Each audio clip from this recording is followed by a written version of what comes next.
এবার পরিবারের 10 সদস্য হারালেন ফিলিস্তিনের স্বাধীনতাকামী সশস্ত্র গোষ্ঠী হামাসের প্রধান ইসমাইল হানিয়া। নিহতদের মধ্যে ইসমাইল হানিয়ার বোনও রয়েছেন। মঙ্গলবার ইসরায়েলি বাহিনী এ বর্বরোচিত হামলা চালায়।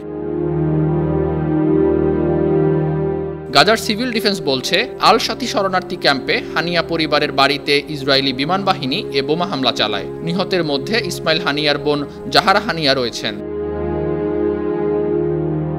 গেল এপ্রিলে ঈদুল ফিতরের দিন নিহত হন ইসমাইল হানিয়ার 3 ছেলে ও 3 নাতি-নাতনি। গাজার আল শাতি শরণার্থী ক্যাম্পে হানিয়ার ছেলেদের বহনকারী গাড়িতে হামলা চালায় ইসরায়েলি বাহিনী। হানিয়ার ছেলেরা সেখানে তাদের আত্মীয় স্বজনদের সঙ্গে দেখা করতে গিয়েছিলেন। ছেলে ও নাতি-নাতনিদের মৃত্যুর খবরে আল্লাহর কাছে সে সময় সন্তুষ্টি প্রকাশ করেছিলেন হানিয়া। তিনি বলেছিলেন, তাদের শহীদ হওয়ার মর্যাদা প্রদান করায় আল্লাহকে ধন্যবাদ।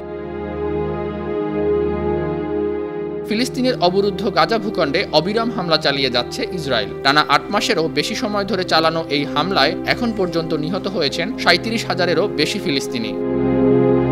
News desk, 52 TV.